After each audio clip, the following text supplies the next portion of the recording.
Hi everyone, thanks for joining me today as I pot up some of my pre-sprouted Ranuculus corms.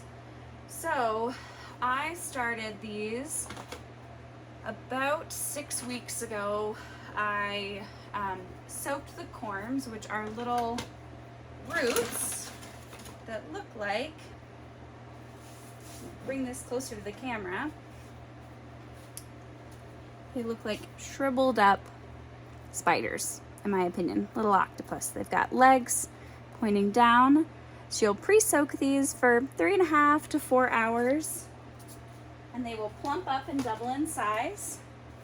And then I put them in a channel tray like this with some moist potting soil and put them in a dark, cool place for about 10 days to pre-sprout. Once they started showing some signs of green, the first round I put in this container here. Let me move things so you can see them a little bit better. And they have done exceptionally well in this container. So I decided that even though I've potted some of the other ones up into these larger containers, they're starting to show signs of roots on the bottom, that they may need some more space. There's one in here that particularly you can see is trying to escape the bottom. So it's time for another big container. With that, I have filled, and I can't remember the name of this garden container. You can get them at Home Depot for about $40. They have a rack at the bottom where you can use this tube here to water so that the moisture is absorbed from the bottom.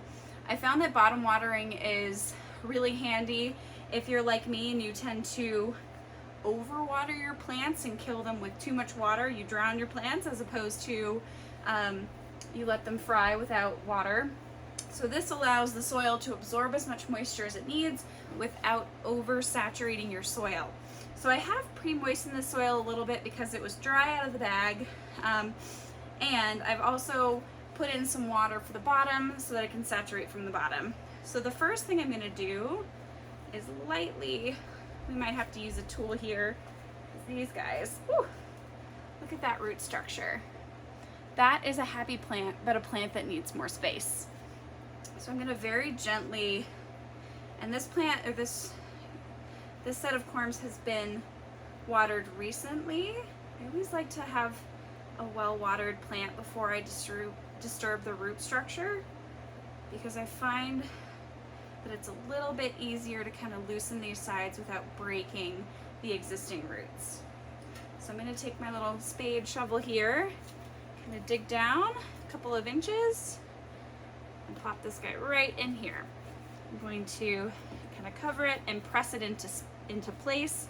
We don't want there to be any air pockets, because that will do a process called air pruning. So when the roots hit the air, they stop growing. It sends a signal to the plant to send out more roots. So we're gonna repeat this, probably about 20 times here until we've filled up this bed. And I'm gonna show you the difference here. All of these corms that I'm planting out were started at the same time as the corms that are in the container ahead of me. So it really does show you what giving plants ample space can do for their growth. You know, these guys have still done pretty well, but not nearly as happy as the ones in my other container. So we're just gonna kind of shimmy, shimmy, shimmy. See if we can get this guy out with minimal root disturbance. These guys might get a little bit shocked, a little bit mad from transplanting, especially I didn't do a very good job of this one. But let's see how we go.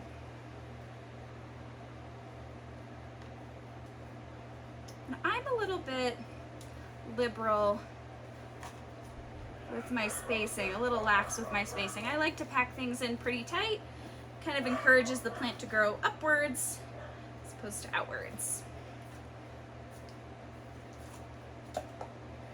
So you might be asking, why in God's name are you planting Ranuculus inside in January? Well, I, my friends, am a incredibly impatient gardener, and the winter time is kind of a sad time for me because you can't garden. Well, we have figured out a way around that with kind of basement gardening. And last spring was the first time I'd ever grown ranunculus, and it quickly became one of my favorite flowers. And I wanted to see if the corms that I had collected from my garden the previous year were going to be viable for this year. So I took a subset of the corms that I had saved, pre-sprouted, and here they are.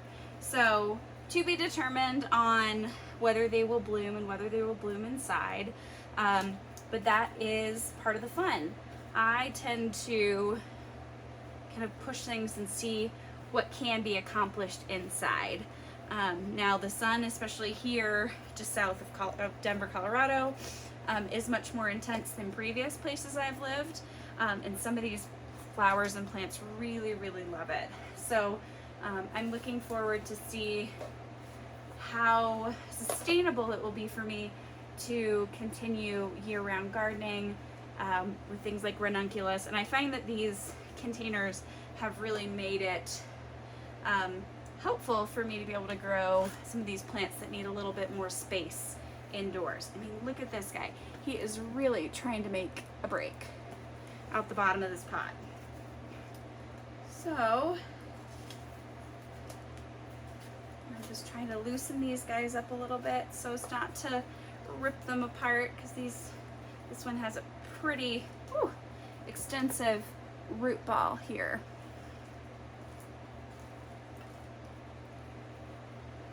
And there you have it. So we'll just repeat this, I don't know, another 1, 2, 3, 4, 5, 10, another 12 times.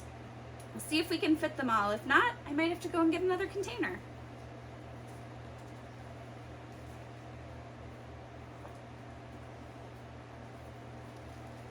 Look at how green and happy these little leaves are, even in these small containers.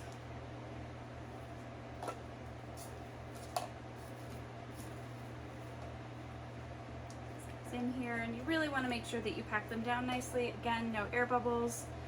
Make sure your soil is a little bit moist, so that way your plant doesn't get too shocked with the transition.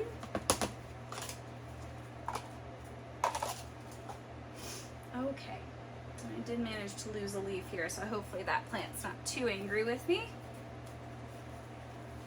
Okay, I might need more space here. Typically they recommend you give your ranunculus about 6 inches apart. I'm clearly not doing this in this limited space, but I also like to fit more plants than I have space for, so we'll see to what extent that affects the outcome of the blooms. Alrighty. I know some plants don't love the light from these clear containers, but I find that it's really cool, I'll kind of put this guy back, to be able to see as your roots are becoming a little bit more root bound. You can physically see when they need to be potted up. You might have needed a little bit more water. All right, and I will also water these in. I didn't wet the soil so much that it's saturated, so I still want to water these guys in and see if they can kind of easily homogenize with the existing soil in here. Okay.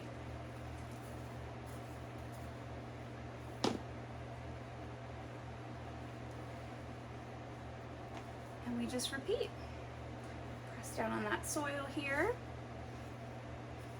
And ranunculus typically start to bloom about about 90 days following planting. So for these ones, I would expect to get blooms in mid-February indoors. So I'll kind of give an update here around that time to see if we are getting some blooms from my existing patch here. And I will show you guys that one a little bit more closely before we finish. I don't know if you can see behind me, I ordered some roses from Heirloom Roses. These are David Austin roses behind me.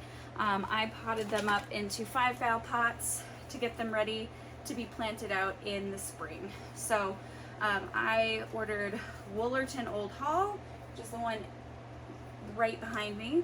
I ordered Queen of Sweden and Lady of Shalott, I believe is how you say it. So I am looking forward to putting those roses out in the spring. And I know the way I do things here with indoor growing is very unconventional. Again, I am exceptionally impatient and I love to garden. It brings me so much joy that I'm just kind of taking any opportunity to break the rules and play in dirt. And especially in these dark winter days that are cold and kind of bitter to be outside, this is a preferred activity. So we've got about 7, 8 left. We're gonna see if we can squeeze these guys in here. I might have to make some questionable decisions on spacing here, but we're gonna see how they tolerate it.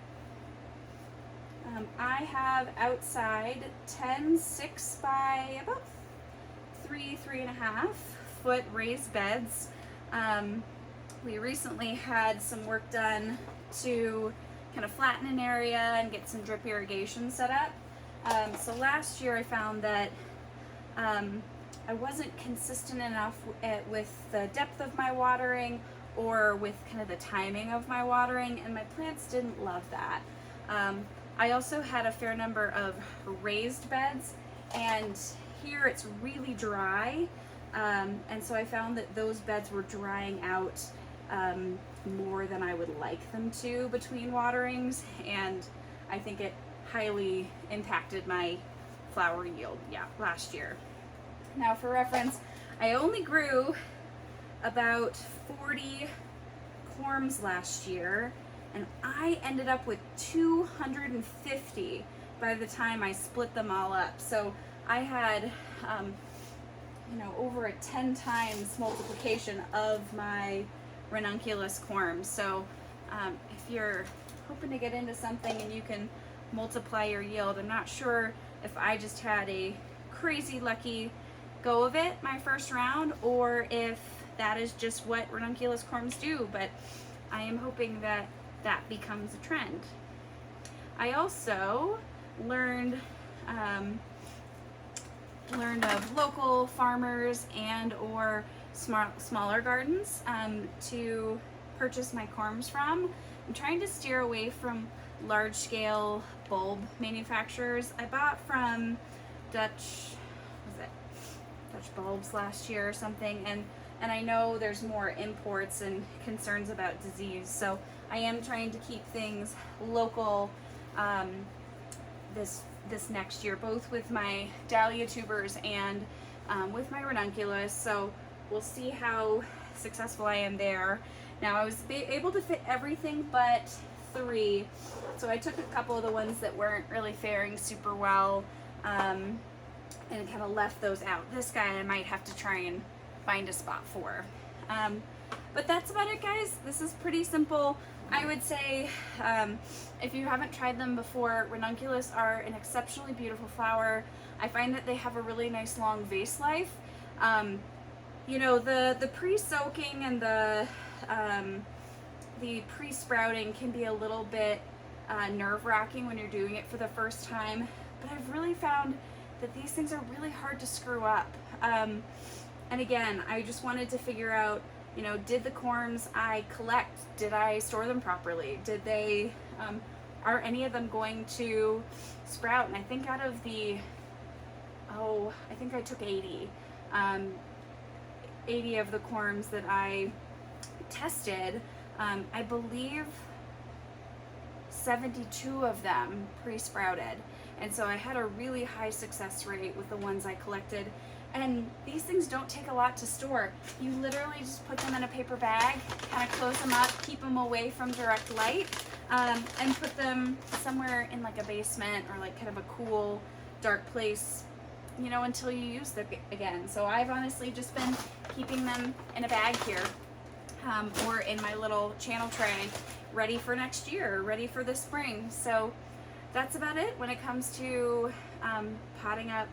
No, it wasn't a ton, but potting up some of my ranunculus. And I'm going to, before we go, show you what giving them space does. This is the same, these were started at the same time as the ones I potted up in the container today, but I potted these guys up about 5 weeks ago. So these have had much more time in a deeper pot in order to sprout and grow, and the leaves are shiny and really deep green. And I have not fertilized these guys, not once, since sprouting them. We do use Fox Farm soils, which can be really high in nutrients, so that could be part of it as well. But otherwise, guys, thanks for joining me today. I really hope you learned something. And if you have any questions, leave a comment below. Thanks.